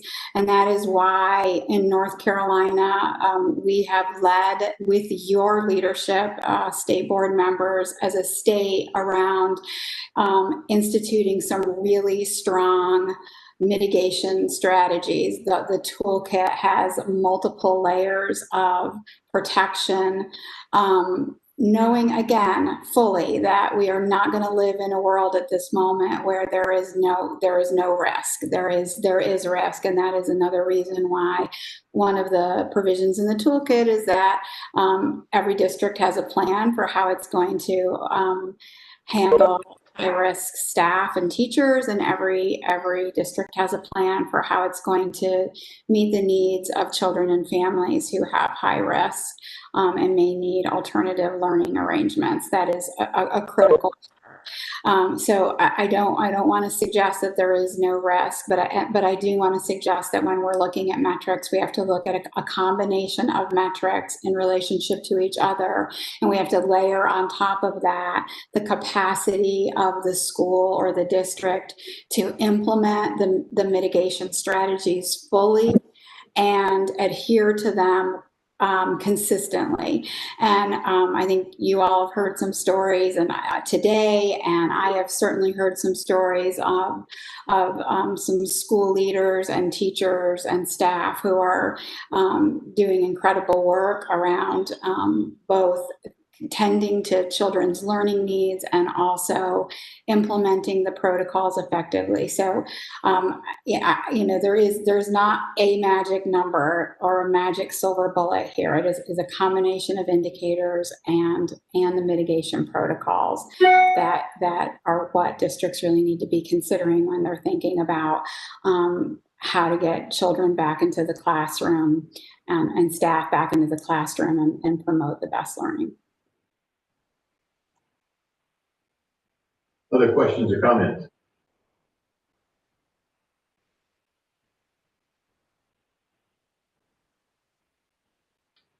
Hearing none, Chief Deputy, I have one. I noticed that one of the revisions is additional reporting requirements, I believe, from our districts and perhaps charter schools. We're obviously want to support the continued collection of important information to make the best decisions, but we're also very mindful of the demands on our districts and charter schools today. And could you tell us a little more about what those reporting requirements are and what additional effort that might require or not require on the part of our districts and charter schools? Yeah, thank you for that question, Chairman Davis. I'm actually going to let Becky Blanchard talk a little bit more about the details on that. I think it's more clarifying reporting requirements. I would completely agree with you that we need to be very sensitive about the amount of reporting that we're requiring of schools. But Becky, I don't know if you have any details that you would want to add. Absolutely. And thank you so much, Chief Deputy, for handing it over, and thank you so much for that question. Absolutely. The clarification in the updates today are actually in response to school leaders and district leaders reaching out and asking, do I need to report every positive screening if a child shows up at my school door with a fever? Do I have to report that to my local health department? And the answer would be no, not necessarily. The guidance revisions today clarify that suspected or confirmed cases of COVID must be reported by a school leader to their local health department. But beyond that, it is not required. It also clarifies in the guidance what is required by school leaders to in terms of communication and notification to families and staff on campus. That's another question we've gotten quite frequently. And the key point there is that local health departments will coordinate with schools if necessary to reach out to close contacts of anyone who had close contact with someone who had a confirmed case of COVID. So it is also not necessarily the case, it's not necessarily true that a school leader would need to notify every family on their campus of, again, for example, a child at their door with a fever. So if anything, we hope that the guidance clarifications today on reporting reduce stress on our school leaders when we know they're doing just so much. Thank you for that question. Any other questions? Hearing none, I'll share with my colleagues that the formal motion that will be asked to vote on in a few minutes has been posted to e-board. You may have to refresh your screens, but I'll read it, just get it into the record. In accordance with Session Law 2020-49, Executive Order 116, issued by Governor Cooper on March 10, 2020, the North Carolina State Board of Education approves as official guidance for in-person instruction for all North Carolina public schools for the 2020. The requirements outlined in the North Carolina Department of Health and Human Services Strong Schools NC Public Health Toolkit K through 12 as amended on September 17, 2020. Very good. Thank you, Chief Deputy, for this report, and please pass along our appreciation to the Secretary and colleagues in the Department of Health and Human Services. Thank you very much, Chairman Davis. Thank you, everyone, for all the incredible work you're doing. Appreciate the partnership. Take care. Bye-bye. One final comment to this item is to share with our partners in districts and charter schools that we're keenly aware that COVID-19 has caused a greater focus on remote instruction and learning. Our state was recently granted a $17.6 million grant to study and develop remote instruction resources for our state. And in coordination with this grant and put it to good use, we ask that districts be on the lookout and respond to the survey directly centered on this remote learning, provide insight into your experiences into student and educator learnings this last year and this year. The goals of the survey are to identify successful remote learning approaches, identify key barriers to student engagement, identify where more support is needed, and understand how to meet the needs of the whole child. We encourage all districts and charter schools to participate in the survey with more detailed information forthcoming next week. Thank you so much. I'll now turn to our superintendent for his report. Superintendent Johnson. Thank you. I'll be brief and help us get back on schedule. We're close, and I can be brief. Want to definitely give a huge note of appreciation to all the work that is going on in the local districts to get students and teachers who want to return to the classroom back into classrooms. Just an unbelievable amount of work that if you haven't seen for yourself, it really, words don't do it justice. But it's also wonderful to see students and teachers back in classrooms and the excitement of students to be back in their schools. I had the privilege of touring a school in Hickory city schools just Monday with the U.S. Secretary of Education, who came to town to see the great work going on there. So a lot of work is going on in our local school districts, and we're very appreciative. There's also an update that we're going to be putting out to parents. We want them to know about the North Carolina General Assembly's program that they created, the extra credit grants, $335 that will go to families who qualify to help with remote learning. There are ways that you qualify that should capture most families with students in schools. If parents filed a 2019 tax return in North Carolina, they won't have to do anything. They should automatically receive that money. Importantly, what we need to get the message out about is if parents did not file a tax return in North Carolina, but they still qualify because they're a North Carolina resident, if they did not earn enough income to file a state tax return, they are still eligible for this grant, but they need to apply, and the deadline is October 15th. So more information can be found at the North Carolina Department of Revenue's website, but we definitely want to spread the word to families about that. It is meant to be some help for families dealing with the challenges of remote learning, and know that the Department of Public Instruction, one of our top priorities right now is to support local education leaders as they work to help students and educators and families who want to return to the schools to get back into classrooms. And that's my report for this month. Thank you. Thank you, Superintendent Johnson. I'll now turn to our Legislative Liaison and Community Affairs Director, Mr. McKinney, for his update. McKinney.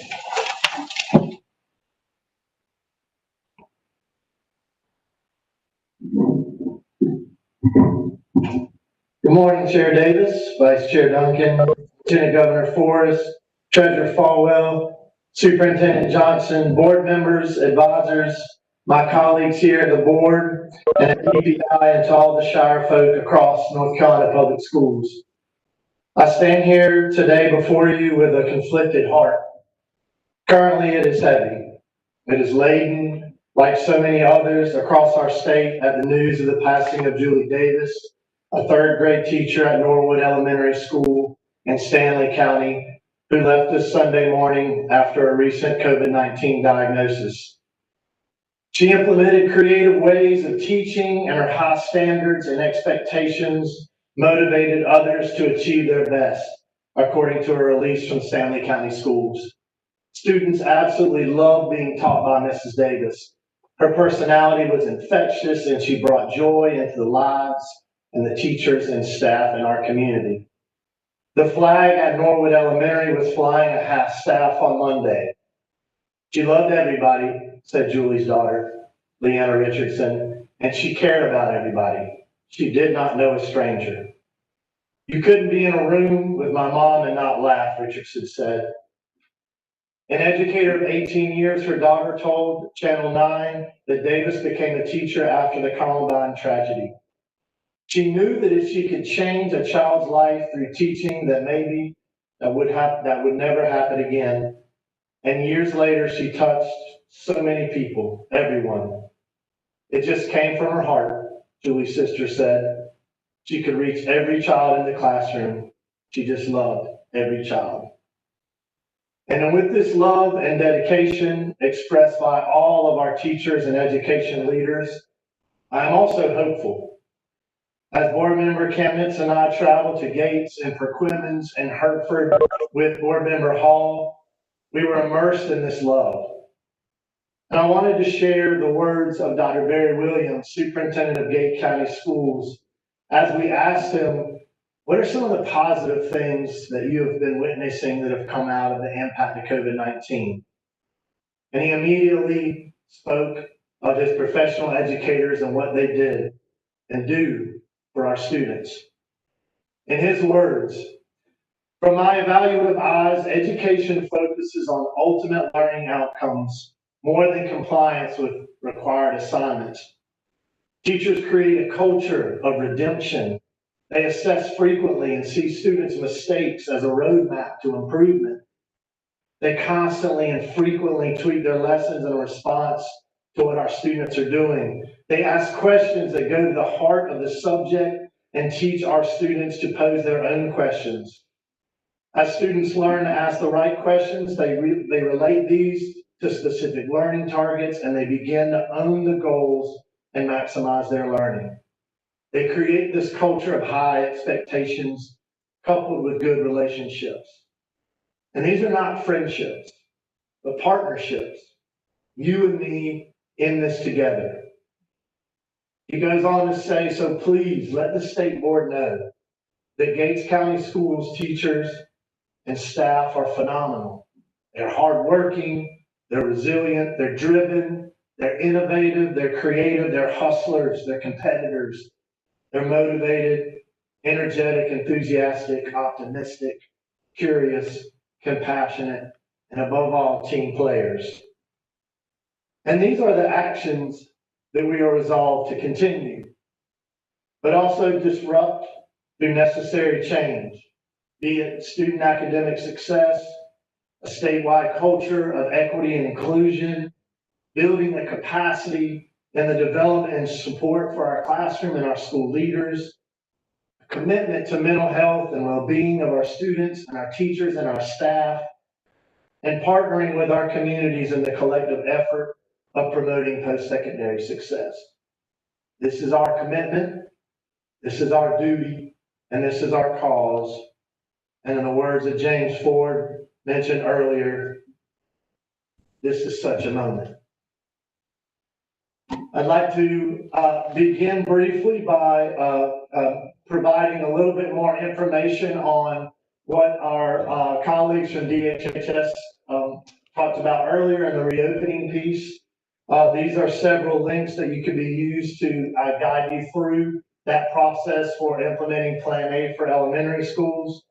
Also a link to that Strong Schools North Carolina Public Health Toolkit and revisions in there. As briefly mentioned by Superintendent Johnson a few minutes ago, I also wanted to give you an update on House Bill 1105 and the $335 checks for parents. There is that deadline, that October 15th deadline, 2020. Here is the bill link, and if you look down at the bottom here, there is additional information that can be found there to provide more. So wanted to briefly mention that. Tuesday, I'm about to say yesterday, Tuesday, October 6th, the Joint Legislative Education Oversight Committee held a meeting, and I'd like to thank our colleagues at DPI for their presentation on the implementation of remote instruction that was required in Senate Bill 704. David Stegall, Dr. Vanessa Wren, and Sneha Shah Coltrane all presented.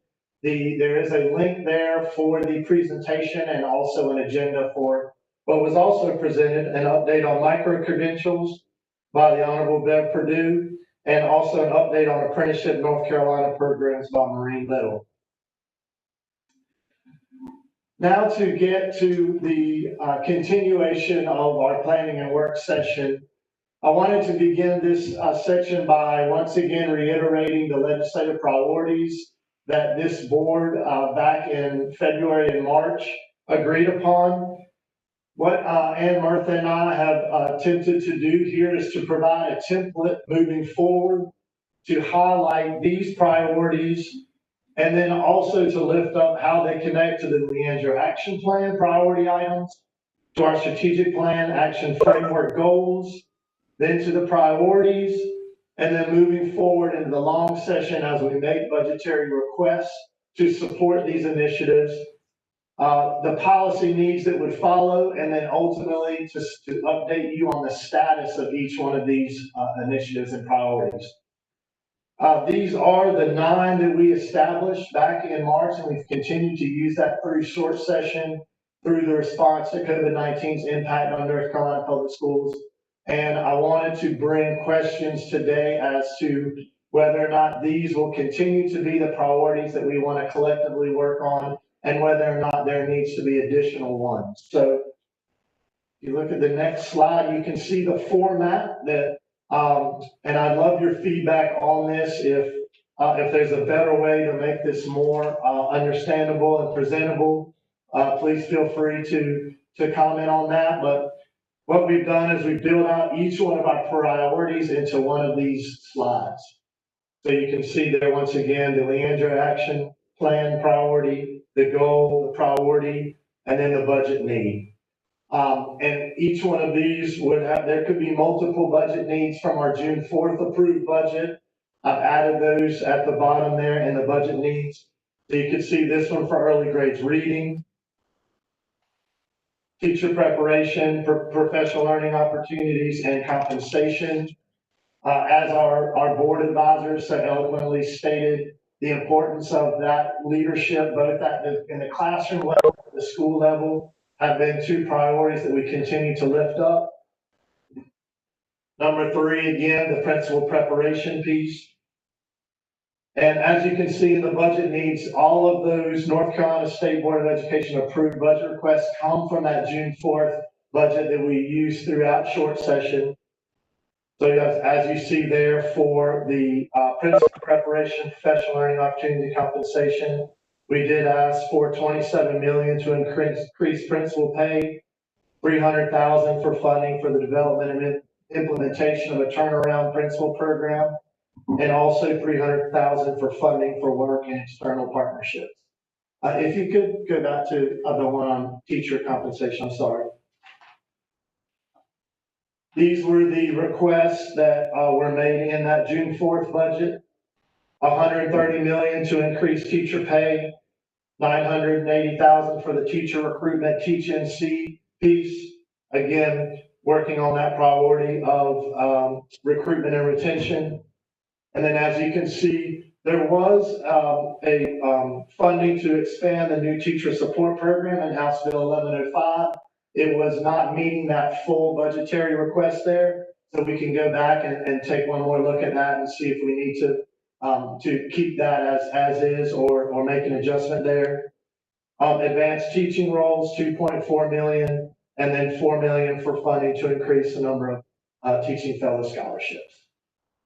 And moving on to number 4, supporting the whole child. An incredible presentation by Matt Hoskins and his team yesterday that really lift up this need and the board's commitment. As you can see, there were several budgetary requests that we made, and then also some of them being answered in the COVID-19 relief and the CARES Act. But again, would love to hold conversations with you all to see after the November presentation by DPI on their potential legislative requests for long session where we can synergize our efforts as well.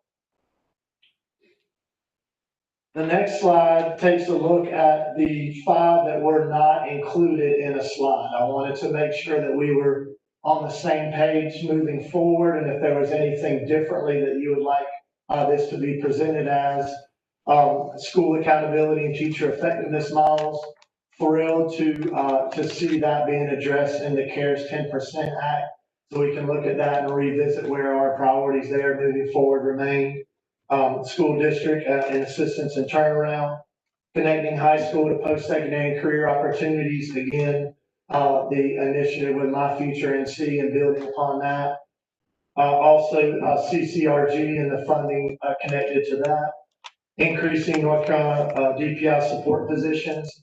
There, if you flip over to the last page here, there were several that potentially could link to that.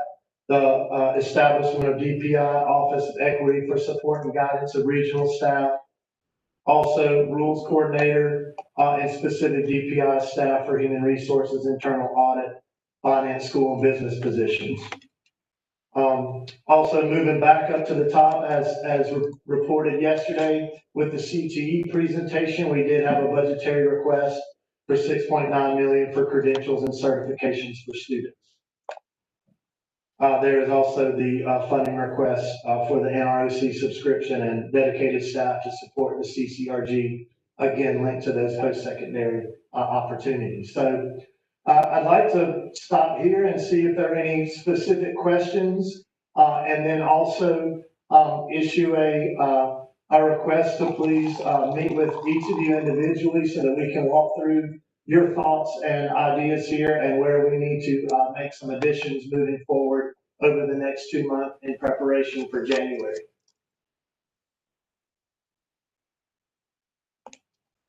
Questions for Mr. McKinney?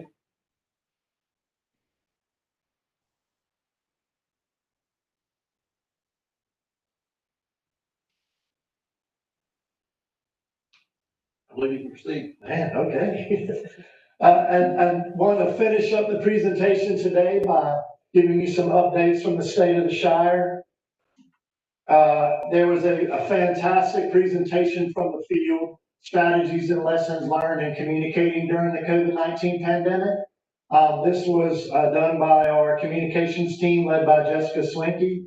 For those who continue to have questions from your regions and some of the districts that you work intimately with, felt like this was a great presentation that you could use as a resource. This is one of the ways we've been really building out communication partnerships with our public information officers and communication officers in districts. NC Stride is approaching. This specifically responds to our goal 3, increase educator preparedness, particularly the intentionality with diversity in our recruitment and retention. This will be next week on Monday, Tuesday, and next Friday. Also want to continue to lift up Dr. Ann McCall's Lunch and Learn series. The final of these will be tomorrow from 12 to 1:30. For those of you who have been participating in these, I think you can echo the sentiments that Dr. Townsend Smith and I have shared about how impactful these have been and how tied they are to not only the strategic plan action framework, but our priorities moving forward. And once again, thank you to Dr. McCall for her very insightful presentation and kicking off the planning and work session. This week, upcoming, we will journey to NCAT in Ocracoke to conduct the Leadership Professional Development for this year's North Carolina Regional Teacher of the Year cohort. These are just some pictures from last year's. This is always a very exciting and impactful experience for our Regional Teachers of the Year in building out their cohort and their collective platform.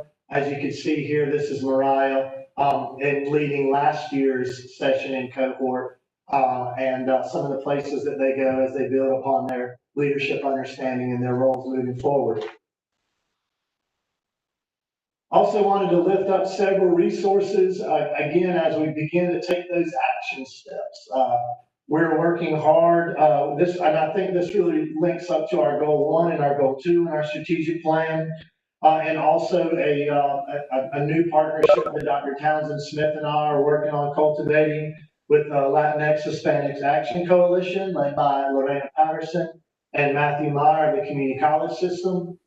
These are just some great perspectives on the remote learning and what it looks like to our ESL and Latinx educators. We presented at the INCASA School and Law Policy Symposium, again, lifting up one of our strong partnerships with INCASA. And I had to give a shout out to my colleague and friend who made just an unbelievable performance on the Ellen DeGeneres show. This is a link here to that clip. If you have not seen that, please take 5 to 8 minutes. He made a joke about how they actually had 2 commercial breaks during his, which is very rare for Ellen DeGeneres. But please take a look at that, at what an incredible educator, diplomat, and school leader Tabari Wallace continues to be for us. The board was represented at the 2020 National Juntos convening. This is our partner, Diana. She leads the Juntos membership at NC State University, and they held one of their first national convenings, again, so to lift up that partnership and eliminating opportunity gaps in goal 1 with our Latinx and Hispanic students. And then lastly, I wanted to lift up some of the visits that board member candidates and board member Hall and I have been participating in here in Gates County Schools with Superintendent Barry Williams. We were able to journey to T.S. Cooper Elementary and Gatesville Elementary, as well as Central Middle School. So thank you, Gates County, for your hospitality. We also were able to join Perquimans County Schools and Superintendent Dr. Tanya Turner and visited all 4 of their schools: Hertford Grammar, Perquimans High, Perquimans Middle, and Perquimans Central. Just incredible visits. Really wanted to lift up the several specifics. Their band director here, also their fire tech program, and just an incredible way to learn about the lessons that they're seeing, particularly in just how far ahead many of their students are going to be in the remote teaching and learning experience. Their technology skills have transcended anything that they could imagine, and they said that literally in that regard, they're 2 or 3 years ahead now. So did want to lift up. We entered classrooms where teachers had 13 students in person and another 6 or 7 on the screen, all synchronously learning. It was a real treat to see that live, and I just want to thank them for all their hard work and again their hospitality. And then lastly, Board Member Kamnitz and Board Member Hall and I attended a presentation by Superintendent Dr. William Wright in Hertford County Schools, and they shared with us their success in their remote teaching and learning, and shared many different perspectives with us, and also led us into some of their live classes that they were teaching. So thank you for your hospitality, your partnership, and again, your collective dedication to promoting and serving our North Carolina public school students. So I will end there, and if there are any questions or comments, I'm welcome. Questions or comments for Mr. McKinney?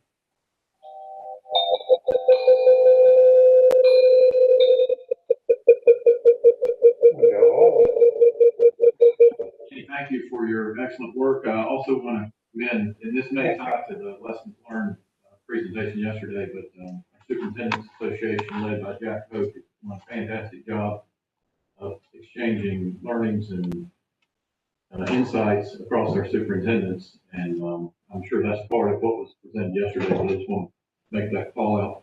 And in addition, the word I get from the network's producers is that the name of the Ellen DeGeneres show is about to change to the Maury Wallace show. I don't know if there's any truth to that rumor, but that would suit us quite well.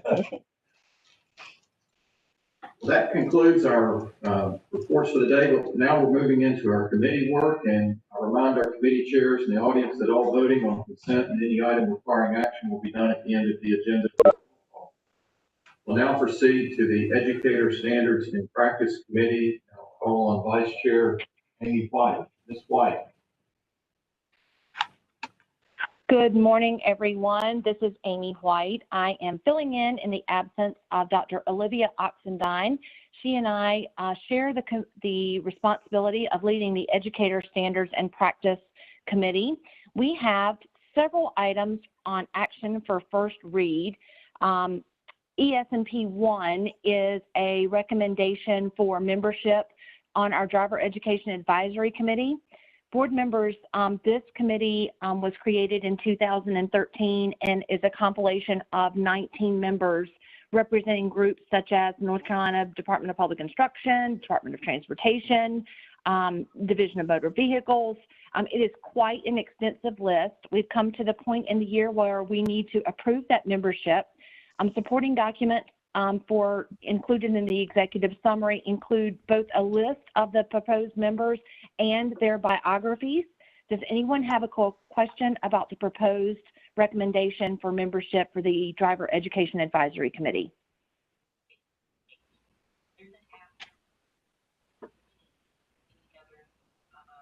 Okay, hearing none, we'll move to ES&P 2, which is a policy amendment to our Career and Technical Education Limited Course option license. I have Ms. Lee O'Neill, I believe, who is going to answer any questions for you if you have any. There was a presentation to Pepsi, to the Rules Council, and to us during the revision process earlier this year, and explained that individual PSUs are going to determine the related degree and related work experience to this particular license area. Does anyone have a question about this particular recommendation? It's a small technical correction.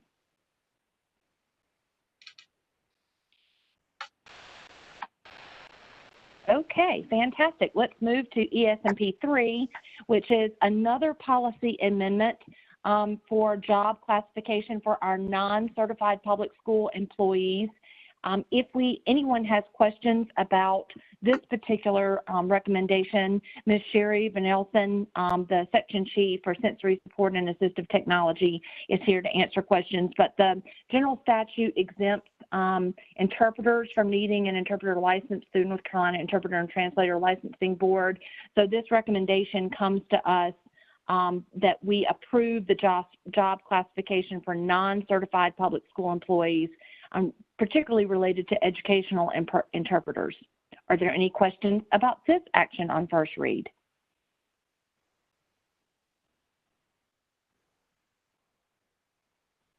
Wonderful. Then finally, we have one item for action today. This is ESMP 4.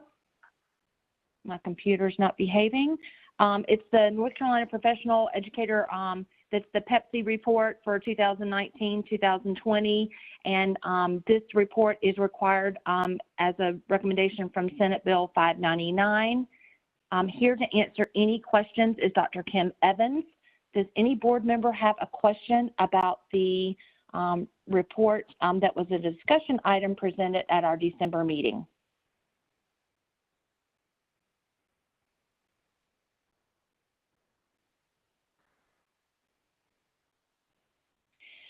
Hearing none, we will take action on those three items for action on first read and this one action item, ESMP 4, later today.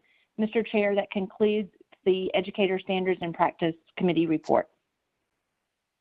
Thank you, Ms. White. I think you earned the award for the fastest committee meeting of the year. Thank you so much. We will now break until 12:15.